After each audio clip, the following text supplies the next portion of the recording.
दोस्तों नमस्कार। Krishna G S classes में आपका स्वागत है। आज हम लोग का सौरमंडल का दूसरा पार्ट हम आपको बताने जा रहे हैं। तो अभी तक हम आपको बताए थे कि टोटल सौरमंडल में कुल 8 ग्रह होते हैं, ठीक है। और वो जो ग्रह है सबसे नज़दीक है जो सूर्य के बुध है। बुध के बाद आपका हो जाता है शुक्र, शुक्र के बाद पृथ्वी, पृथ्वी के बाद मंगल, मंगल के बाद बृहस्पति, बृहस्पति के बाद शनि और शनि के बाद अरुण और सबसे अंत में वरुण है। चलिए पहले इसे हम लोग पिक्चर के द्वारा देख लेते हैं। आपको बताए थे कि ये आपका सूर्य है, ठीक है। सूर्य एक प्रकार का क्या है, तारा है। और उसके बाद का जो स्थिति बताया गया था, बुध को बताया गया था, तो सबसे नज़दीक में बुध ग्रह। उसके बाद आपको बताया गया था बुध के बाद एक दिन का गैपिंग कीजिएगा और बुध के बाद एक दिन का यदि गैपिंग करते हैं तो शुक्र आ जाता है। तो अगला आ जाता है आपका शुक्र। शुक्र के बाद तीसरा जो सबसे नज़दीक हमारा सौरमंडल में है वो हमारा पृथ्वी है। तो उसके बाद आ जा रहा है पृथ्वी। तो ये आपका हो गया पृथ्वी आ गया। पृथ्वी के बाद फिर शुरू कीजिए। तो देखिए बुध से शुरू किए थे तो अगला बार जो बोलना है मंगल। पृथ्वी के बाद मंगल को कहना है मंगल। मंगल के बाद फिर एक दिन का गैपिंग होगा और उसके बाद बृहस्पति। तो मंगल के बाद जिस जो स्थान आता है वो आता है बृहस्पति का, बृहस्पति का। और बृहस्पति के बाद फिर एक दिन का गैपिंग कीजिए। तो बृहस्पति के बाद एक दिन का गैपिंग कीजिएगा तो शनि का स्थान आएगा, ठीक है। शनि का स्थान आएगा। उसके बाद शनि के बाद आगे अरुण है। शनि के बाद अरुण है, ठीक है। उसके बाद अरुण है। ये आपका हो गया अरुण। और सबसे अंत में वरुण ग्रह है, ठीक है। सबसे अंत में है जो वरुण है, तो यहाँ पे वरुण कर दीजिए, वरुण। ये हो गया आपका टोटल 8 ग्रह, ठीक है। तो सबसे नज़दीक आप देख रहे हैं सौरमंडल में या सूर्य के सबसे नज़दीक है जो बुध है, ठीक है, जिसे हम लोग मरकरी कहते हैं। और सबसे अंत में है जो वरुण है, ठीक है। तो हम लोग को पहले जानना है कुल 8 ग्रह में सबसे पहले 4 ग्रह का। तो आज का टॉपिक जो कि 4 ग्रह के बारे में चर्चा करेंगे। और वो जो 4 ग्रह का चर्चा करेंगे वह आंतरिक ग्रह रहेगा। और वो आंतरिक ग्रह में बुध, शुक्र, पृथ्वी और मंगल, इन 4 को हम लोग आंतरिक ग्रह कहते हैं। क्यों आंतरिक ग्रह कहते हैं? क्योंकि सूर्य से काफ़ी ही नज़दीक है, ठीक है। और 8 का भी आधा 4 होता है, तो 4 है जो सूर्य से काफ़ी नज़दीक है। इसी के चलते से आंतरिक ग्रह भी कहा जाता है, आंतरिक ग्रह कहा जाता है। और नहीं तो इसी का दूसरा नाम पार्थिव ग्रह भी है, इसे हम लोग पार्थिव ग्रह भी कहते हैं। और नहीं तो आप अधिक घनत्व वाला ग्रह भी कह सकते हैं। तो अधिक घनत्व वाला ग्रह, अधिक घनत्व वाला ग्रह, ठीक है। इन चारों को एक तरह से बोलते हैं हम लोग, किसे किसे? बुध, शुक्र, पृथ्वी, मंगल तक, ठीक है, मंगल तक। और यहाँ से बृहस्पति से लेकर वरुण तक को हम लोग बाह्य ग्रह या गैसीय ग्रह या कम घनत्व वाला ग्रह कहते हैं। तो आज हम लोग का जो चर्चा रहेगा आंतरिक ग्रह के बारे में चर्चा रहेगा, क्योंकि एग्जाम में इस ग्रह के बारे में 8 ग्रह में हमेशा है जो कुछ ना कुछ क्वेश्चन है जो पूछा जाता है। कभी आपसे बुध के बारे में पूछा जाता है, कभी पृथ्वी के बारे में पूछा जाता है, या कभी अन्य ग्रह का चर्चा किया जाता है। तो हम लोग बारी बारी से 8 ग्रह का चर्चा करेंगे।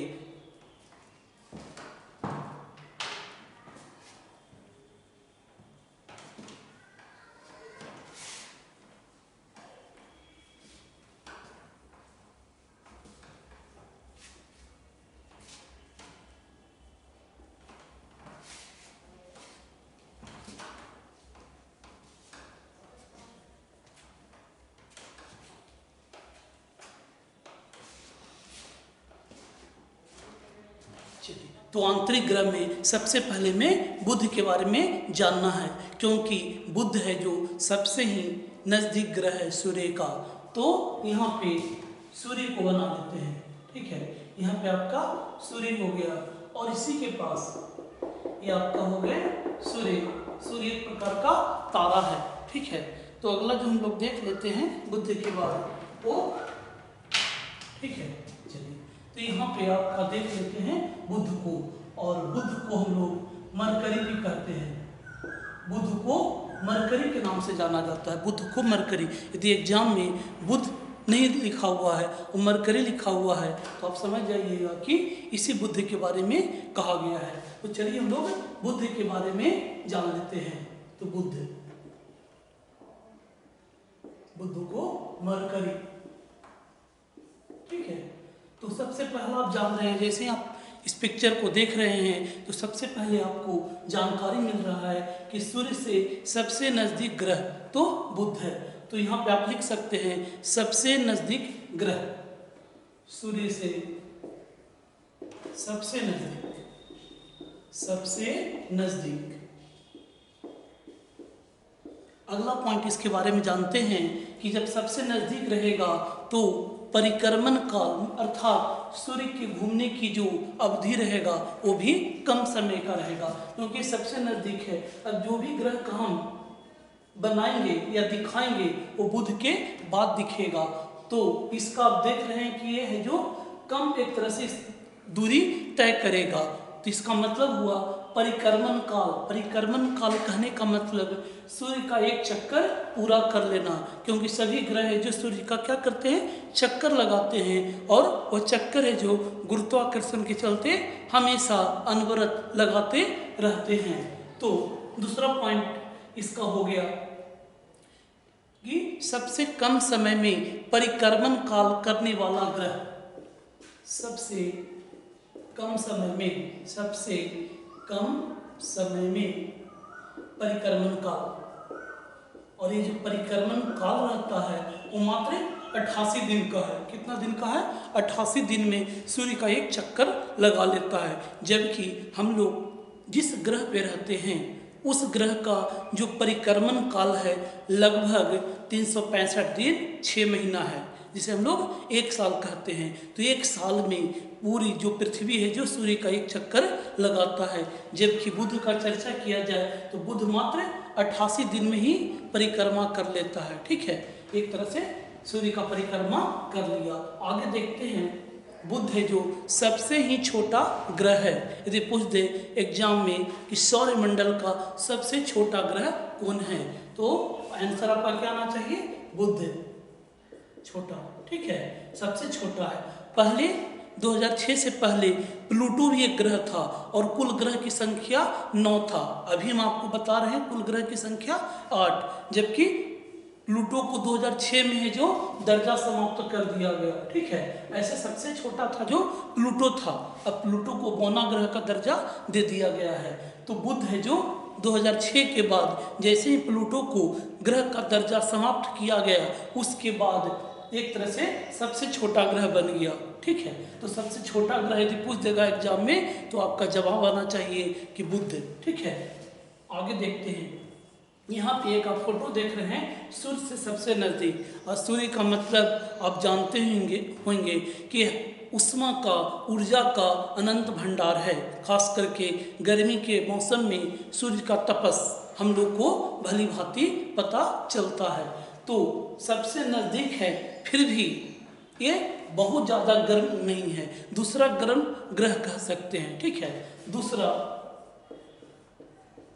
गर्म ग्रह, ठीक है, दूसरा गर्म ग्रह है। इसके पीछे कारण क्या बताया जाता है कि यहाँ पे वातावरण नहीं है, ठीक है, यहाँ पे वातावरण नहीं है, अर्थात गैस की मात्रा न के बराबर है। जैसे CO2, नाइट्रोजन, कार्बन, वायुमंडल नहीं होने के चलते या वातावरण नहीं होने के चलते यह सूर्य की उष्मा को अवशोषित उतना नहीं कर पाता है। इसी कारण दूसरा गर्म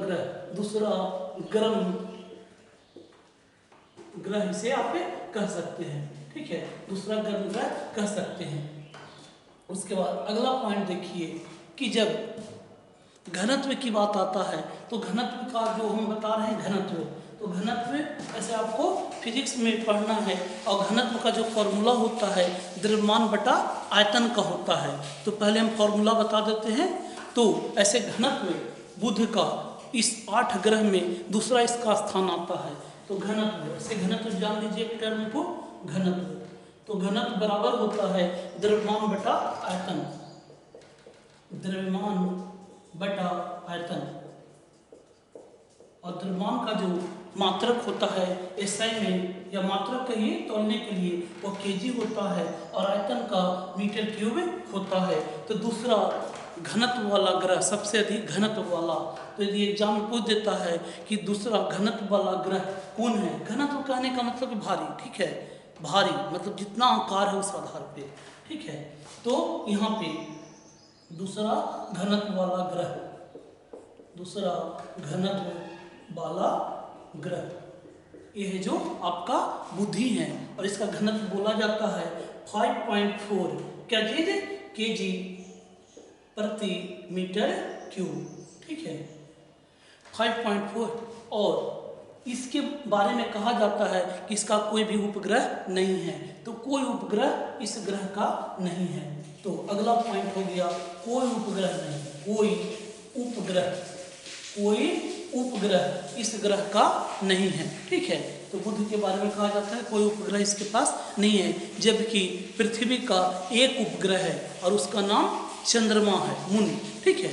जबकि बुध का बात कीजिएगा या बुध के बाद शुक्र का बात हम लोग बात करते हैं कि दोनों के पास अब कोई उपग्रह नहीं है, कोई सैटेलाइट नहीं है। तो ये सब जानकारी बुध के बारे में जानना है, क्योंकि एग्जाम में इससे संबंधित क्वेश्चन बार बार पूछे जाते हैं, ठीक है।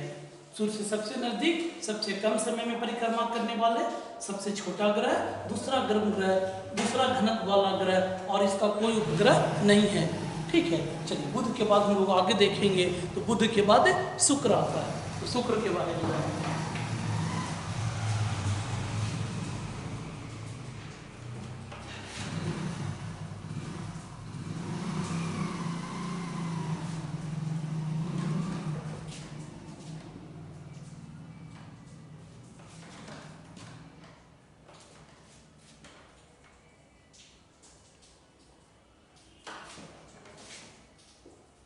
शुक्र, और शुक्र को हम लोग वेनस के नाम से भी जानते हैं। यहाँ पे शुक्र, शुक्र को क्या बोलते हैं, वेनस। यदि एग्जाम में शुक्र ग्रह नहीं दिया हुआ है और वेनस दिया हुआ है तो आप समझ जाइएगा कि शुक्र ही है, वेनस, वेनस, ठीक है। चलिए इसके बारे में थोड़ा जानकारी हासिल कर लेते हैं। तो देखिए हम आपको बता रहे थे कि सबसे गर्म ग्रह, तो सबसे गर्म ग्रह में बुध को नहीं बताएं, तो सबसे जो ज़्यादा गर्म ग्रह है वो शुक्र ही है, ठीक है ना, क्योंकि इसके आसपास वातावरण है और वातावरण में लगभग 97% CO2 की मात्रा है। और CO2 आप जानते ही होंगे कि ऊष्मा का बहुत ही अच्छा अवशोषक है। खास करके पृथ्वी पर जो तापमान में लगातार वृद्धि हो रहा है उसके पीछे जो मुख्य जो गैस जिम्मेवार बताया जाता है वो CO2 ही बताया जाता है। इसके वायुमंडल में लगभग 97% है जो CO2 है, कार्बन डाइऑक्साइड है। इसके चलते जो भी सूर्य से ऊष्मा मिलती है तो अधिकांश ऊष्मा को यह अवशोषित कर लेता है, अपने पास पकड़ कर रखता है। इसके बारे में सबसे गर्म ग्रह के बारे में बोले, सबसे गर्म ग्रह, ठीक है, सबसे गर्म ग्रह तो आपका क्या हो गया, शुक्र हो गया। दूसरा पॉइंट, यदि सब ज़्यादा गर्म रहेगा तो गर्म के चलते बहुत ही चमकीला भी रहेगा। यदि एग्जाम में पूछा जाता है कि बताइए सबसे चमकीला ग्रह किसे कहा जाता है, तो चमकीला ग्रह भी शुक्र को ही कहा जाता है, क्योंकि गर्मी के चलते क्या होता है, चमकने लगता है, चमकीला, ठीक है। एक प्रकार से क्या होता है, चमकीला ग्रह। यदि पूछ दे कि चमकीला ग्रह किस ग्रह को कहा जाता है तो आपका आंसर आना चाहिए शुक्र को चमकीला ग्रह कहा जाता है। इसी चलते यूरोप महाद्वीप पे शुक्र को पूजा किया जाता है, क्यों, और पूजा भी परी के रूप में किया जाता है कि एक प्रकार से परी है, शुक्र ग्रह को परी बताया जाता है यूरोप में। ठीक है, हम लोग जिस महाद्वीप में हैं एशिया महाद्वीप है, यूरोप महाद्वीप में जहाँ पे इंग्लैंड ये सब जो देश है वो यूरोप महाद्वीप में है। तो चमकीला ग्रह या सुंदर ग्रह या परी का भी दर्जा इसे दिया गया है, परी या सुंदर। ठीक है, क्योंकि ये बहुत ज़्यादा गर्मी को अवशोषित करता है। उसके बाद देखिए, इसे सुबह और शाम का तारा कहा जाता है। ठीक है, ऐसे भी आप पृथ्वी पे, क्योंकि पृथ्वी का क्रमांक यहाँ पे आएगा, तो ऐसे भी पृथ्वी पे एक तरह से सुबह और शाम में से देख सकते हैं। तो सुबह और शाम का तारा भी शुक्र को कहा जाता है। तो सुबह और शाम का तारा, सुबह और शाम, सुबह और शाम का तारा कहा जाने वाला जो ग्रह है वो कौन सा है? तो आपका शुक्र ही है, क्योंकि यहाँ पे आपका पृथ्वी है और इस पृथ्वी पर से सुबह में और शाम में देख सकते हैं। अगला पॉइंट जानते हैं इसके बारे में। देखिए, अधिकांश जो ग्रह है उसका जो परिक्रमा करता है, जो एक तरह से सूर्य का चक्कर लगाता है, वो करता है पश्चिम से पूरब की ओर, जबकि इन 8 जो ग्रह है उसमें से 2 ग्रह का जो परिक्रमा करता है उसका दिशा अलग है, और उसमें से एक है शुक्र और उस साइड में आपका अरुण है। ठीक है, तो शुक्र और अरुण ऐसा ग्रह है जिसका जो परिक्रमा होता है वो एक तरह से इसका डायरेक्शन है जो अन्य ग्रह से उल्टा है। तो कैसे ही चलता है, ये जो परिक्रमा करेगा वो पूरब से पश्चिम की ओर, पूरब से पश्चिम। ठीक है, जैसे और जितने भी ग्रह हैं, जैसे में बुध हो गया, ठीक है ना, शनि हो गया, बृहस्पति हो गया, हमारी पृथ्वी हो गया, ये सब का जो परिक्रमा करता है वो कैसे करता है? ये पश्चिम से पूरब करता है। जबकि आप शुक्र पे जाइएगा और या अरुण को बारे में, तो इसका जो परिक्रमा है बुध से एक तरह से पूरब से पश्चिम, अर्थात कहने का मतलब है शुक्र पे जो सूर्योदय होगा वो पश्चिम दिशा में होगा, जबकि हमारी पृथ्वी पे जो सूर्योदय होता है वो पूरब दिशा में होता है। तो थोड़ा सा चौंकाने वाला चीज़ है। शुक्र और अरुण के बारे में इसका जो परिक्रमा है जो उल्टा दिशा में एक तरह से सूर्य की एक तरह से परिक्रमा करेगा। आगे देखते हैं। देखिए, यहाँ पे ही हमारा पृथ्वी है, मतलब तीसरा क्रमांक में हमारा पृथ्वी है। तो पृथ्वी से सबसे नजदीक भी किसे बोला जाता है? तो शुक्र को ही बोला जाता है। पृथ्वी से सबसे ही नजदीक, नजदीक ही नहीं कहा जाता है। यह जो ग्रह है शुक्र ग्रह, वह पृथ्वी से मिलता जुलता है, इसी कारण इसे पृथ्वी का जुड़वा बहन भी कहा जाता है, अर्थात पृथ्वी का बहन भी कहा जाता है। ठीक है, एक तो पृथ्वी के सबसे नजदीक है, ठीक है, दूसरा पृथ्वी का जुड़वा बहन किसे कहा जाता है? तो भी किसे कहा जाता है? शुक्र को कहा जाता है। ठीक है, तो ये एक दो पॉइंट है। पृथ्वी के सबसे नजदीक, पृथ्वी के सबसे नजदीक, ठीक है, पृथ्वी के सबसे नजदीक हो गया। उसके बाद पृथ्वी की जुड़वा बहन किसे कहा जाता है?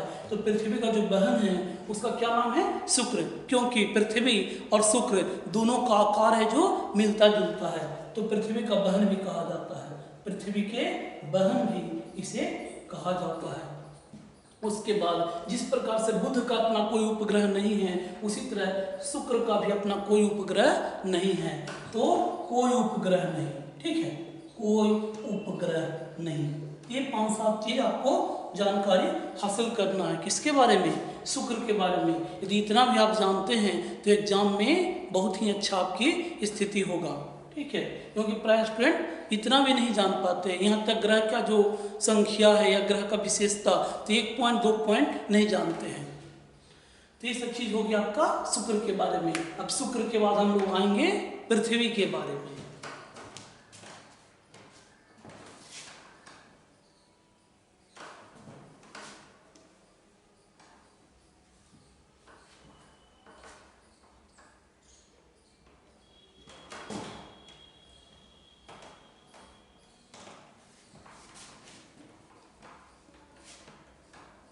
चलिए, तो हम लोग पृथ्वी के बारे में जानते हैं, और हम लोग हैं जो इसी ग्रह पे रहते हैं। तो पृथ्वी,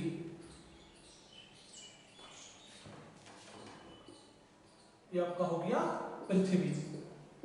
ठीक है, तो पृथ्वी पृथ्वी के बारे में कुछ जानकारी तो सभी लोग को रहता ही रहता होगा। पृथ्वी को ऐसे हम लोग अर्थ कहते हैं और यह सौरमंडल का एकमात्र ग्रह है जहाँ पे जीवन है, ठीक है। अन्य ग्रह पर जीवन नहीं है।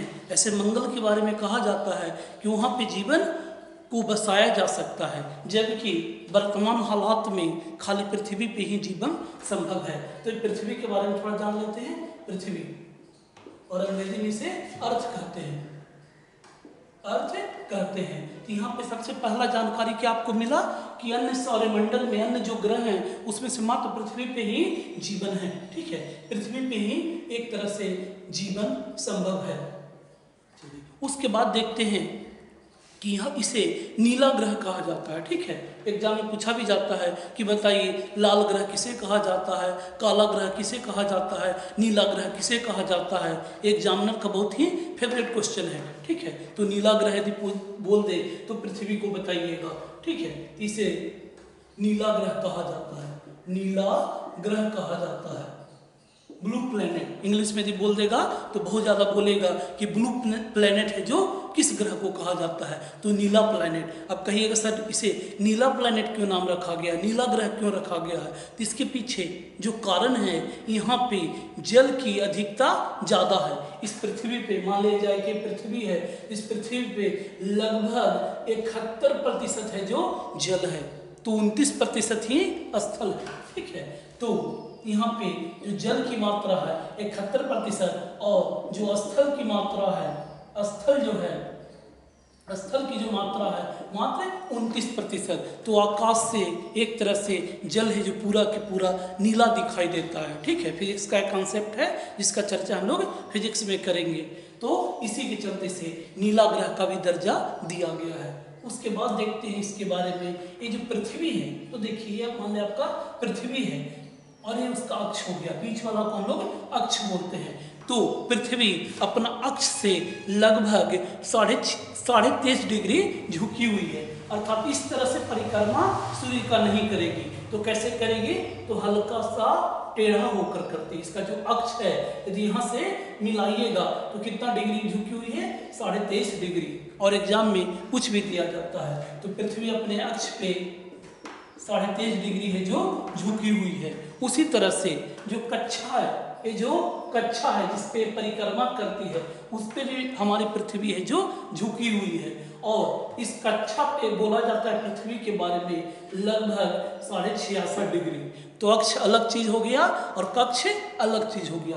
कक्ष कहने का मतलब कक्षा, तो कक्षा पे है जो 66.5 डिग्री हमारी पृथ्वी है जो क्या हो गई है, झुकी हुई है।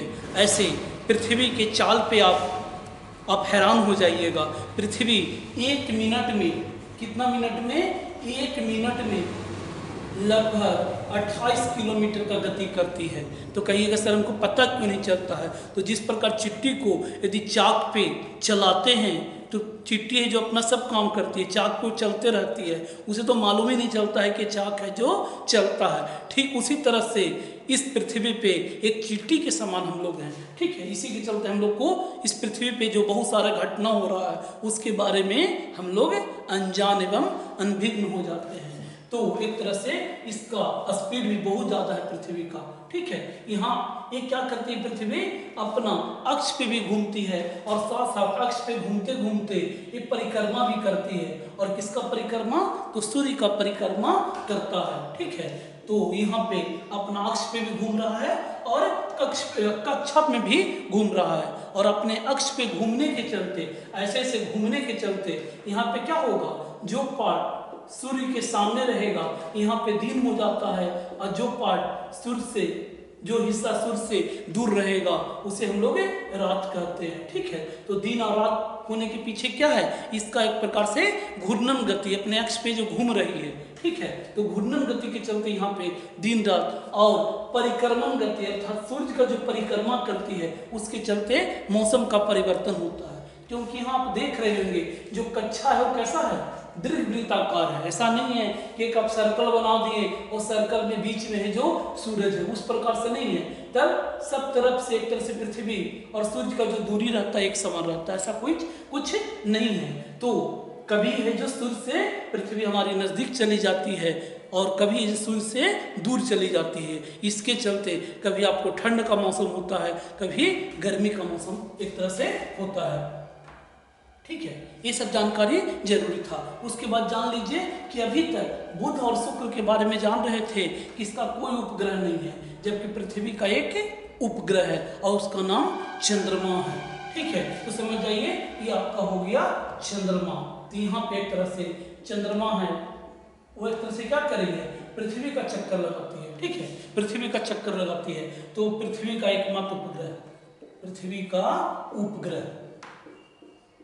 उपग्रह और उसका नाम क्या है, चंद्रमा। ठीक है, उसका क्या नाम है, तो चंद्रमा है। ऐसे बताया जाता है पृथ्वी से चंद्रमा की जो दूरी है वो 3,84,000 किलोमीटर है, टोटल जो कुल दूरी है। और कुछ भी लिया जाता है कि बताइए चंद्रमा से पृथ्वी की दूरी, तो 3,84,000, जबकि सूर्य से पृथ्वी की दूरी बताइएगा लगभग 15 करोड़, और वो भी नहीं बताना चाहते हैं तो बताइएगा 14 करोड़ 98 लाख। ठीक है, 14 करोड़ 98 लाख एक तरह से सूर्य से पृथ्वी की दूरी है। तो कहिए सर रोशनी कितना देर में आती होगी, क्योंकि सूर्य जो प्रकाश का स्रोत है, जो दिन में सूर्य के चलते ही हमारी पृथ्वी है जो प्रकाशित होती है, तो रोशनी आने में लगभग 500 सेकंड लगता है। 500 सेकंड है जो आपको लगेगा। 500 सेकंड कहने का मतलब 8 मिनट 20 सेकंड का एक तरह से समय लग जाता है। ठीक है, तो लगभग 500 सेकंड आप इसे बता सकते हैं। चलिए और थोड़ा सा जान लेते हैं इसके बारे में। ये आपकी मान लिया जाए कि पृथ्वी है, और पृथ्वी लगभग है जो वृत्ताकार है, सर्कुलर है। ठीक है, ऐसे इसको सर्कल नहीं बोल सकते हैं, ये नारंगी का एक तरह से आकार हमारा पृथ्वी लिए हुए है, ऊपर से हल्का सा दबा हुआ है। ठीक है, जिस प्रकार से आप नारंगी गर्मी के मौसम में जो नारंगी खाते हैं तो देखिएगा ऊपर और नीचे हल्का सा दबा हुआ रहता है, जिसे हम लोग ध्रुव भी कहते हैं। तो ये जो वृत्ताकार रेखा में सबसे बड़ी जो रेखा है वो पृथ्वी का यही वाला रेखा है। ठीक है, इसे हम लोग भूमध्य रेखा के नाम से जानते हैं। भूमध्य रेखा और विषुवत रेखा, नहीं तो 0 डिग्री अक्षांश, तरह तरह के नाम हैं। भूमध्य रेखा भी बोल सकते हैं, 0 डिग्री अक्षांश के नाम से बोल सकते हैं, और नहीं तो विषुवत रेखा बहुत ही प्रसिद्ध है, विषुवत रेखा के नाम से भी इसे जाना जाता है। और पृथ्वी का पूछेगा कि बताइए जो काल्पनिक रेखा है इसकी लंबाई कितना है, तो 12,756 किलोमीटर है। ठीक है, पूछ देता है बार बार एग्जाम में इसकी लंबाई। उसी तरह से पूछ देगा ये आपका ध्रुव है, इसका नाम है उत्तरी ध्रुव नॉर्थ पोल, और इसका नाम है दक्षिणी ध्रुव जिसे हम लोग साउथ पोल कहते हैं। तो ध्रुव से भी लंबाई पूछ दे तो आपको बताना है, ये आपका हो गया 12,756।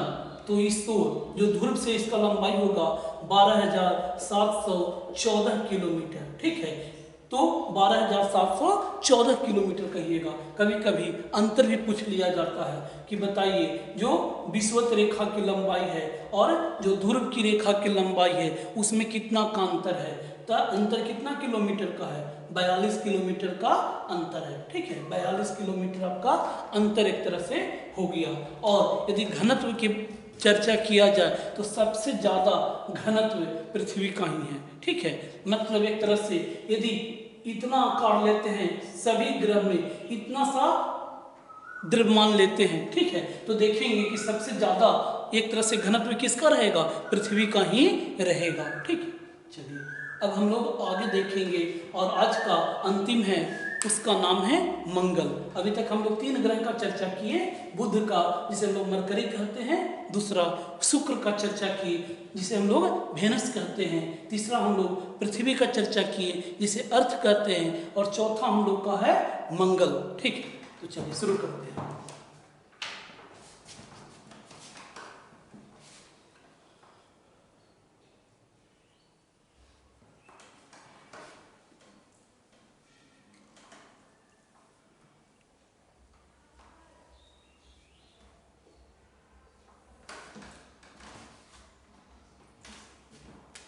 चलिए अगला जो है हम लोग का मंगल,